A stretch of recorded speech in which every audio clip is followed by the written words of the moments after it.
welcome everyone. Thank you for coming to the Community Engagement Panel. I am Carrie Birkin. I work for the Strong Center for Developmental Disabilities under a few different programs, and today I'm serving as your friendly moderator. I kept saying mediator, but this is a pretty calm crowd, so I don't think that there's going to be any trouble. I didn't have to mediate, so I'm feeling comfortable. I'm just going to be moderating. So we are very, very lucky to have such rich resources in our community when it comes to community engagement. And we are even luckier to have these wonderful speakers that are going to kind of share their experiences about what they do in our community and how they help families and self-advocates. So I'm just going to take a minute now to introduce everyone. I have my sheet here. This is Marquita Baki. She is from Heritage Christian Services. And we have Anita O'Brien, and she is from Rochester Accessible Adventures. And we have Kathy Costello, who is from Starbridge, through a program called TIES, which stands for Together Including Every Student. And we have Lucia Doucette, who is a self-advocate research analyst for the city of Rochester. So welcome, everyone. What's going to happen is they're going to tell us a little bit about their programs and what they do in our community, and then at the end we'll have questions. Okay, thank you. Go ahead. Well, I'd like to start by saying that I wasn't the person who was supposed to be here. Oh. Can you hear me now? Let me see over. How's that? Is that better? Yeah. I am filling in for Lyda Merrill, and the reason I mention that is she's in the packet, and she has this great bio, and you should probably keep track of her name and her information, because I will try to do the very best that I can for you today, but she is a wonderful, wonderful resource, so I just wanted to point that out to you all. She is in charge of our Faith Community Inclusion team at Heritage, and what they do is they work with the people we support, and their whole job is to help them find faith communities and to help people along their spiritual journeys. But the idea is that it's not something that we keep in-house, that it's something that is very much part of the community, that we want people to be active where they feel comfortable and having natural relationships and friendships and all of that. So again, she's a wonderful, wonderful resource. But since she's not here, I'm going to talk a little bit about what I'm passionate about. And that is that I think a lot of times when places of worship think about, oh, we want to, make sure that we're compliant, and we want to make sure that we're open to people, that they think about the physical aspects.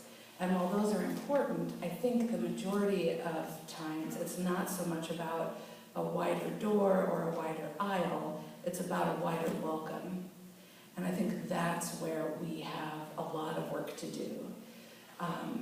So I have kind of a list of ways that we can work on that. One of those is language, which may sound silly, but I believe that what we allow ourselves to say, we allow ourselves to believe. So I think it's important to work with faith communities to talk about things as simple as person-first language, to think about the ways that we don't intend to, but that we divide. There are ways that language can focus on similarities and build bridges, and there are ways where it definitely makes people feel other than. The other things that I wanted to mention are prominence. So in a place of worship, do people with disabilities have prominence? Or are they stuck in the back or in a special room? Are they greeting people at your doors? Are they leading worship? These are things that we need to be talking about because it matters. And the very culture of a church has to, or synagogue, mosque, has to be one that truly values each and every person. And that's something that I think a lot of times, anytime you're trying to make a cultural change, it's easiest if you have an ally. So just like when women finally had their right to vote recognized, they had to have male allies to vote on that. And I think it's the same way on a much smaller level. When you go into a new place, you, I think, will really be helped if you can find a person who starts to understand and can help you navigate that and influence the people who are already in the group. I know that, statistics are not particularly sexy, but I wondered if you guys can just raise your hands if any of these kind of resonate. In one study, more than half of special needs parents reported that their child with a disability had been excluded at church. 86% of church-attending special needs families said that their church needs more education and training about disability. And there are many, many more statistics that, support that. I know, frankly, in the work that we do, that LIDA does and other people, we've had several instances where the people we support have been asked to leave or have not been welcomed. And so there's work left to do. I think that a lot of times people are interested in special ministries. They think of single moms, or they think of this group or that group. And I think that there's a huge missed opportunity for special needs families. And that's something that is certainly worth bringing up as well. We can talk later about details and all that, but that's just kind of an overview.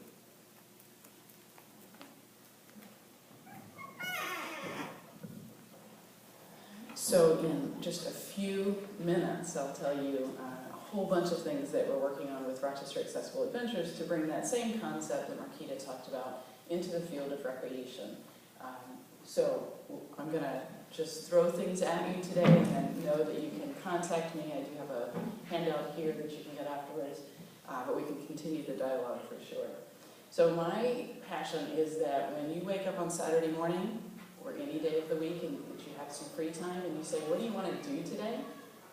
And you look at your family, and you say, And then you say, I don't know, what can we do today? And I want to change that so that you wake up and you say, I know what we're going to go do today.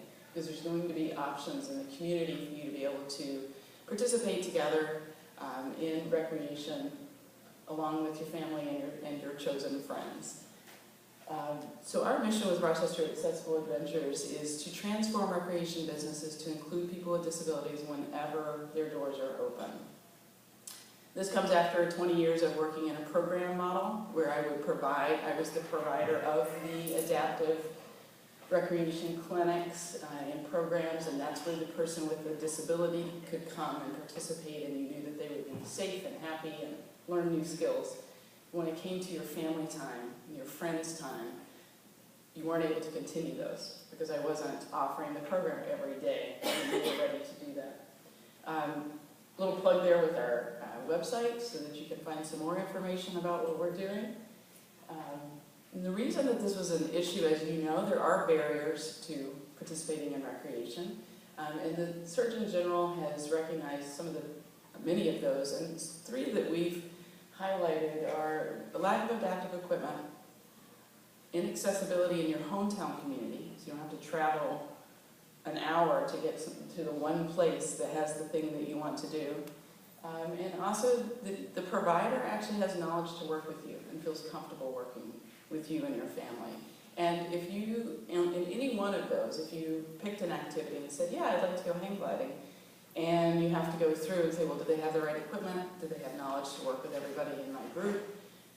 And is it anywhere close that we can remotely get to? So any of those would stop you if they present themselves. So what are we doing about that? We are addressing it from an inclusion basis. Our belief is that unless we operate at a systems level of inclusion, then this can't happen. So we're looking at systems change. What we believe is that people want to do recreation when they have the time, when you want to do what you want to do, and with the people that you want to do it with. And that is my loose definition of inclusion, because if you can do that, then you're participating in recreation in real time, in time that everybody's participating in. So we have community health inclusion initiatives, and these are contracts with recreation businesses to, and yes, we are promoting our chi throughout the community. I didn't do that first, I promise, but that's what we are doing, and it is a very wonderful movement that's going through the community. So we contract with the business and we say, hey, you know what?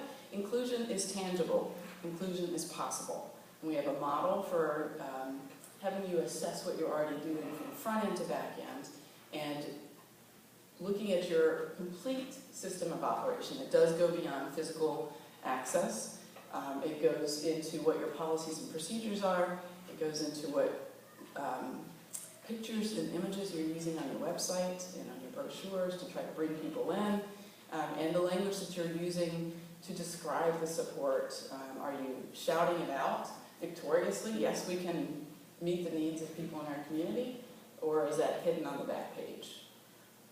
And so we go through with the businesses and help them navigate that whole terrain.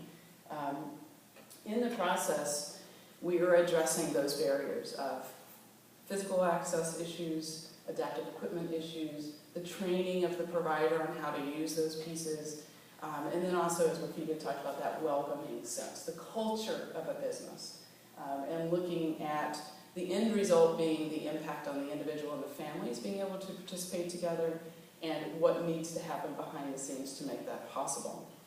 So we have a three-layered approach that I'd love to talk to you at some point about if you're interested, but how we go about that assessment and that strategic planning, and also then the implementation. And the key on this is that we stay with the business. So inclusion training, to me, is not a one-day deal, and then we expect them to go out and get it. We actually stay with them in an ongoing relationship over time, so that we're able to address continued needs. And we think that's a really important key element of this. So here are some of our current CHI partners. Each of them will be displaying the seal so that it becomes known throughout the community as a movement of training. You can see some of the lists there. We work with individual activity providers as well as your community centers, and looking then to address that issue of having your hometown community have places that you can access. And of course then, the more we have of those, you can become a tourist and travel around and try different options in different places. I'm going to give you a quick highlight of a couple. Erie Canal Boat Company in Fairport is probably our flagship of our inclusion partnership. And I'm going to invite you on this next slide to come next weekend, the 16th and 17th. We have our open house extravaganza where you can come and see it. It's free. You get to try out, your whole family should come, anybody that's interested in kayaking or cycling on the canalway, and you get to experience it and see how it's set up and how he operates. You can see on Facebook and also on our website if you want to catch this information. We work with Pickle Power. I'm just going to go through some of these quickly. Victor Parks and Recreation. I highlight here that they changed their mission statement to proclaim victoriously that they are working towards inclusion, that they are engaged in that process and that conversation. We are working with School 29 in the city as well as some of the R centers.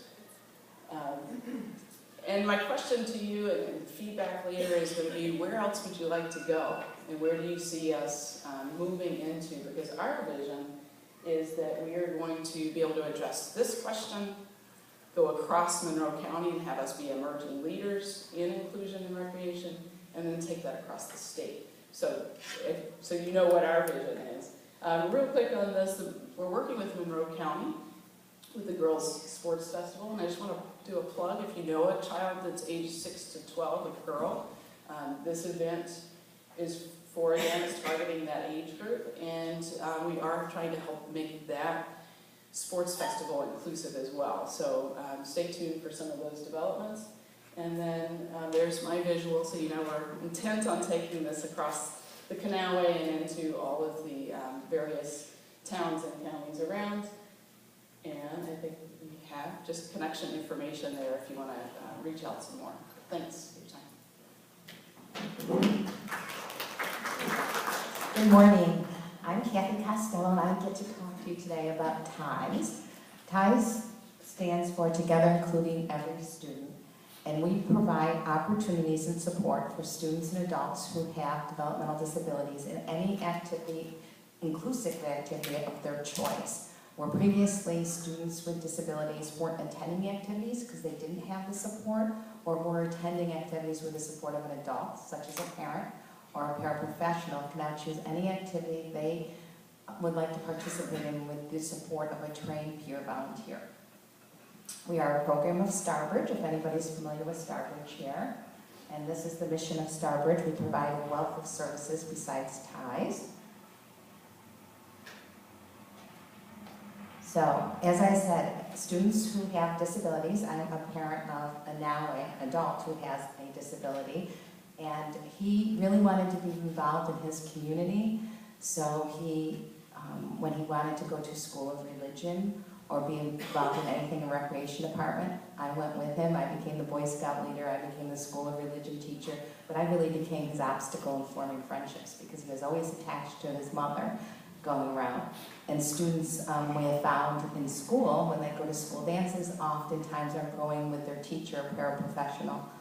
And I always say to volunteers during our training, can you imagine going to a school dance with your mother? Who does that? No one.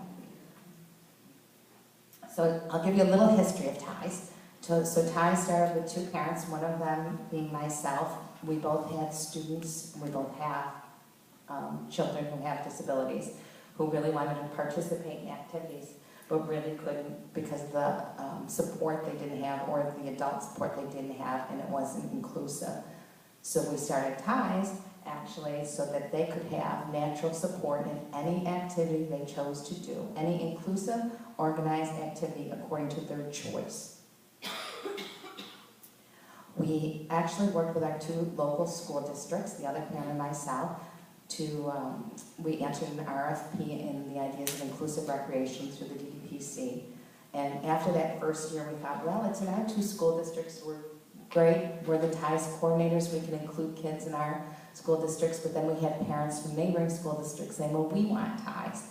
So now our funding comes through Family Support Services. And that structure is that I have the opportunity to work with 3 school districts in the Finger Lakes region and 2 in Western New York each year.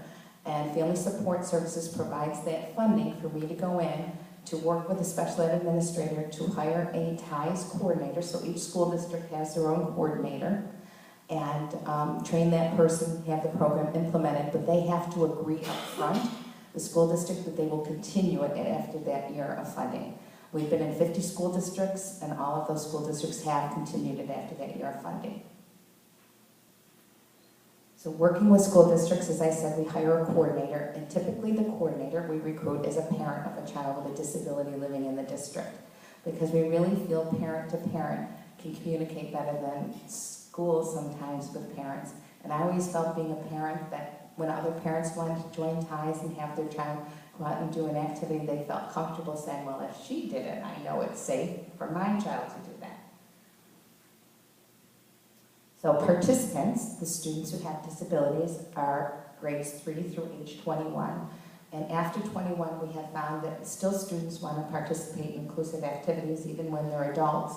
So actually, when they leave their school district, they come back to me as a coordinator because I have the funding from Family Support Services as long as they have meet those eligibility requirements.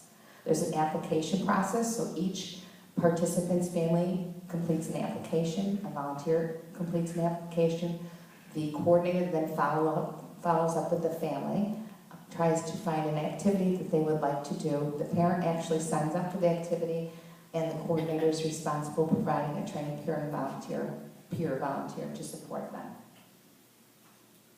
So volunteers are 8th grade through 12th, but we also have local colleges that provide volunteers, because knowing that we have adults in the program, we really like to make it natural peer-to-peer support. We do training through recreation departments, because many recreation departments have summer programming that include people with disabilities. So we do training to really exercise what inclusive support is. So the volunteer training, this is some of the aspects of the volunteer training that we include. We really emphasize confidentiality as one of them. But most importantly, TIES was really created to have fun, for everyone to have fun, to share this. We try to match volunteers and participants according to interest, so everyone's having fun together. Just a perspective from one of our volunteers. Activity leaders are those instructors, so say a participant signs up for a swimming class, it's a swimming instructor. The coordinator actually writes a support plan based on the information they have gotten from the parent, share that with the activity leader, but the volunteer is really there to provide that support to the person. Just a review of participants, volunteers, the application process, and we do an evaluation after each activity. This is from our former, in Webster, our former rec department, one of her quotes. These are examples of activities, but it can be any organized, inclusive activity, and we provide the peer-to-peer natural support. Those are just samples of what some students have been involved in. And these are the school districts and communities that currently have TIES. So if you're in one of those school districts, you have TIES, I can help you find that TIES coordinator, or you can go on the Starbridge website. If your school district is not on there, you can talk to me and we can work in getting TIES in your school district. I also have brochures up here with more information on TIES and my contact information. Thank you.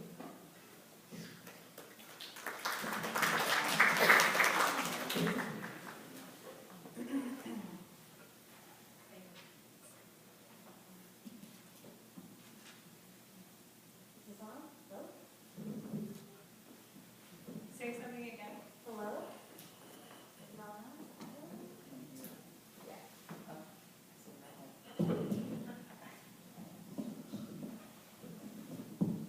Can you hear me now? Yeah, perfect. All right. Well, thank you for having me today. I don't have any slides for you,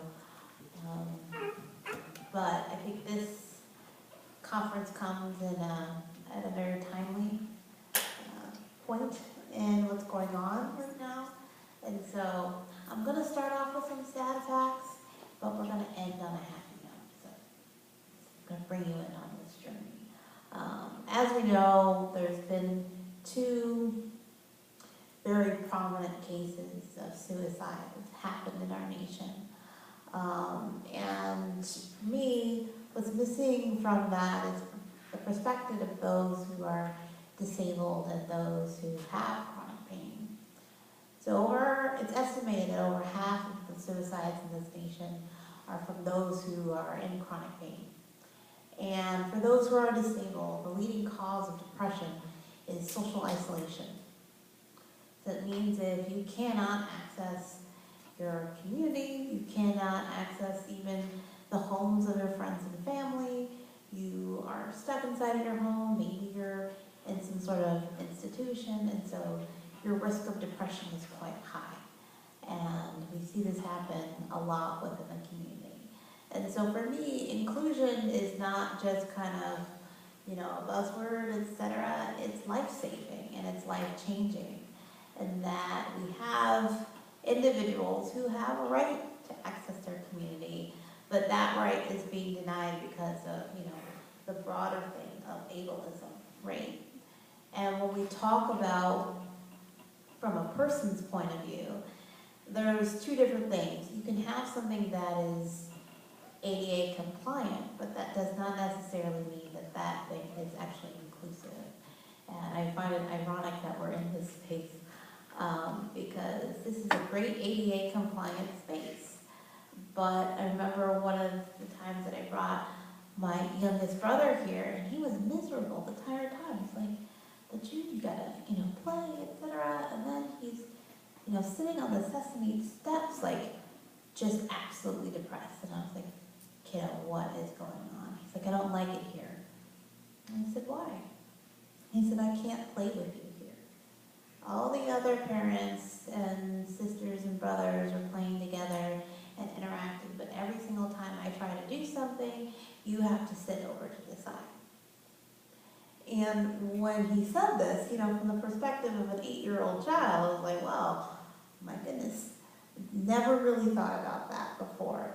I always see how inaccessibility impacts me, but not about how it impacted my family, it etc.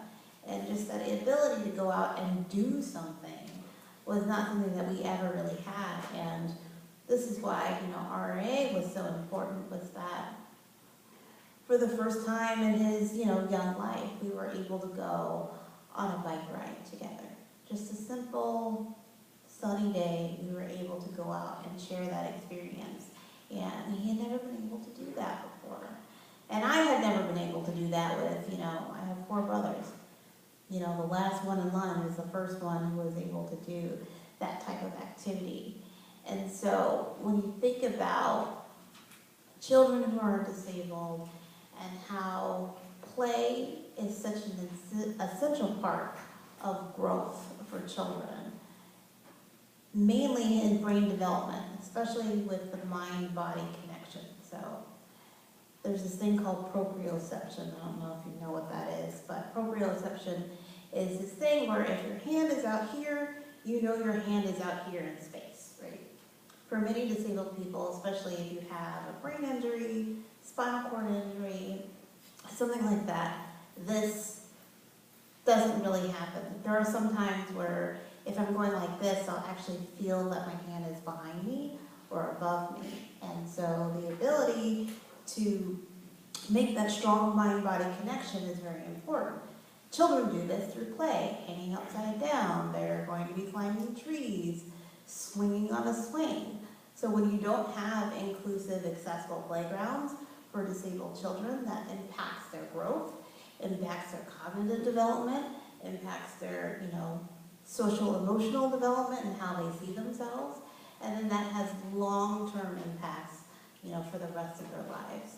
And so this is why it's not just great programs that are helpful, but also, I challenge everyone to look at their own lives. If you've got a kid in a wheelchair, or if you've got a deaf child, or if you have a blind child, or you have an autistic child, how does your family and friends, support that in their own lives? And how do you encourage your community to be more inclusive? And so you can ask me about the things that I've done to kind of help grow that. And as my job at the city of Rochester is to kind of make those partnerships and connections and highlight how important this is for the well-being of our community. Thank you.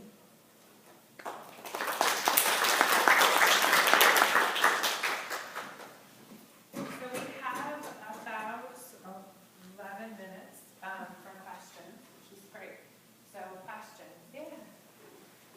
Hi, everyone. Thank you for all you do. We're really appreciative of you. I have 2 kids, both have autism, and this is for you, Kathy, because I've used the TIES program for one of them, and it's great. It's awesome, wonderful.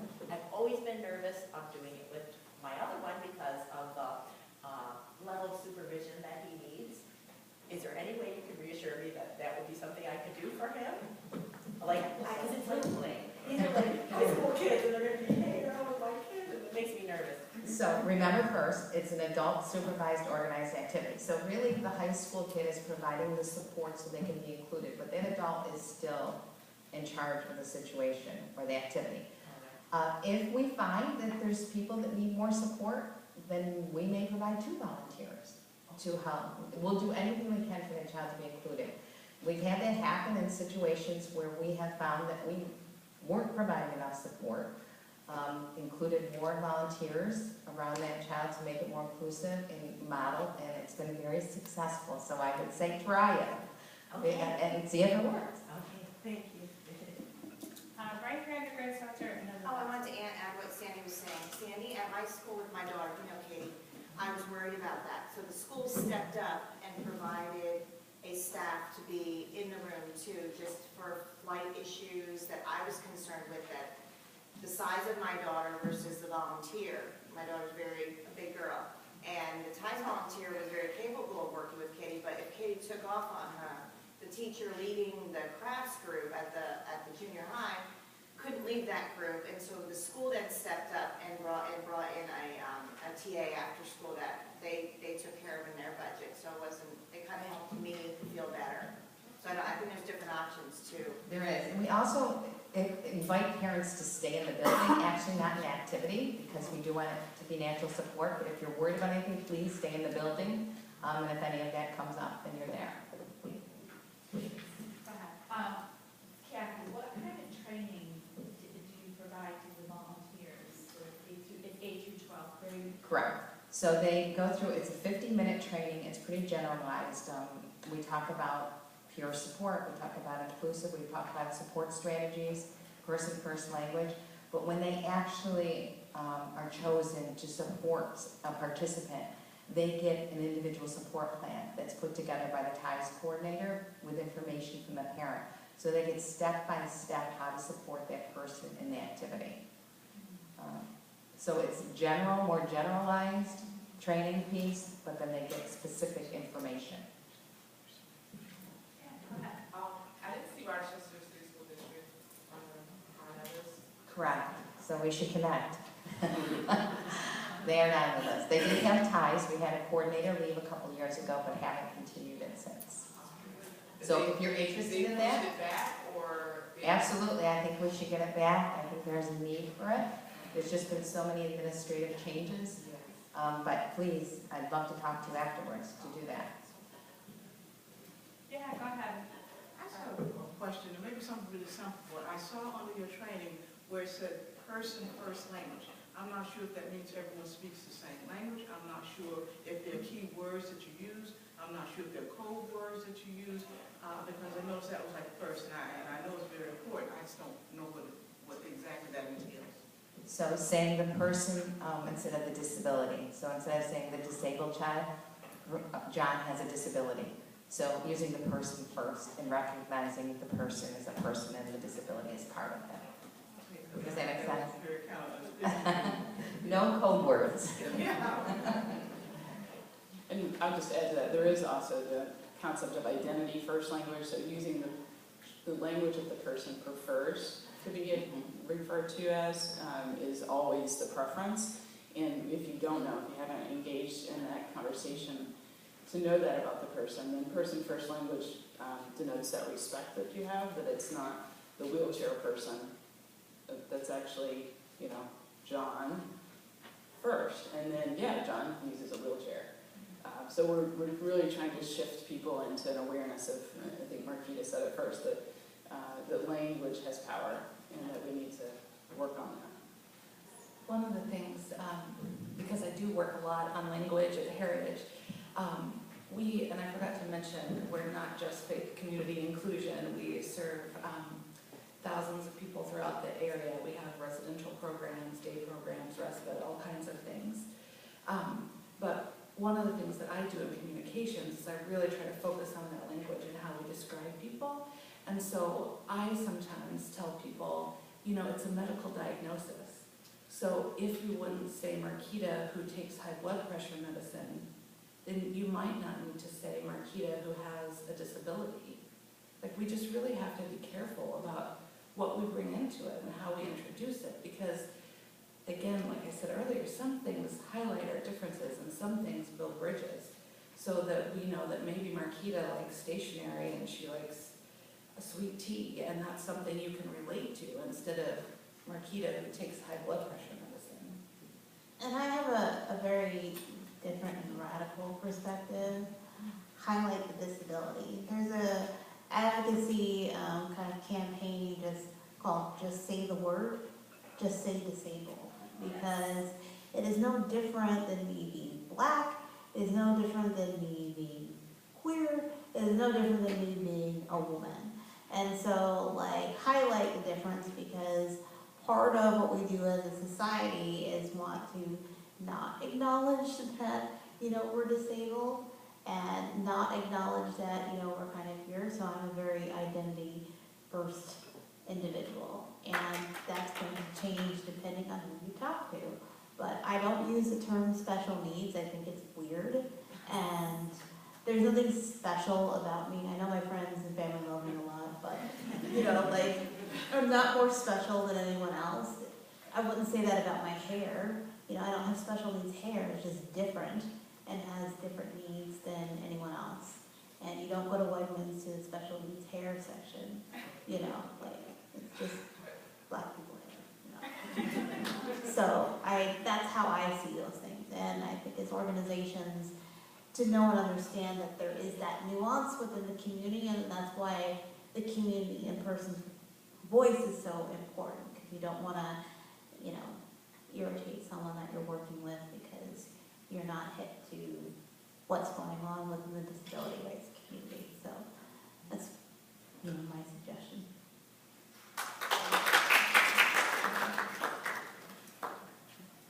Any more questions? I saw this hand go up first and then this. So this row here and then that. Go ahead. I'm not sure if any of you guys know the answer to this, but I live on the street, and the first part of my street has speed bumps and signs, but my end where my child with autism lives doesn't have any speed bumps or any signs. So I don't know if you guys know who I would contact to try to get that. Are you in the city? Yes. City of Rochester? You can contact the Department of Environmental Services and kind of talk to them to see if they would put either some signage or something like that, because that's who's responsible for those kinds of things, and they probably just don't know. Yeah, no problem. Go ahead. Yeah, for Kathy, does your program help administer in conjunction with the Unified Sports Program that you hear in some of the school districts? No, we're different programs. That's run through Special Olympics. So we have volunteers that volunteer for ties, but we also have volunteers that are involved in that, but it's two separate. Our whole theory is we approach the family and say, what does your child like to do? What is their interest? And have them go to an inclusive activity in the community or school and provide the natural support. I just wanted to add, I love the connection between our two missions, because a long-time issue that Kathy has had working with families is that when they go to a community center who has a Lego building class or a yoga class or whatever it is the child has said that they want to participate in, the staff there are not prepared and knowledgeable to work with a lot of diversity and types of people. So now when I'm going in and training, especially if TIES has been working in that particular community, then it makes a great light bulb go off in your head. Oh, so now our staff will be able to be more comfortable and confident. And yes, TIES can still be a part of that, and TIES won't have to try to teach the staff what they need to be doing. It'll become, I think, as this spreads, where we're able to send children into the classes that they want to be in and feel confident about it. So. Any more questions? Okay, I just wanted to thank our panel members, not only for taking this very beautiful Saturday out to spend it in this slightly dark auditorium, but also just kind of for existing, because you are community leaders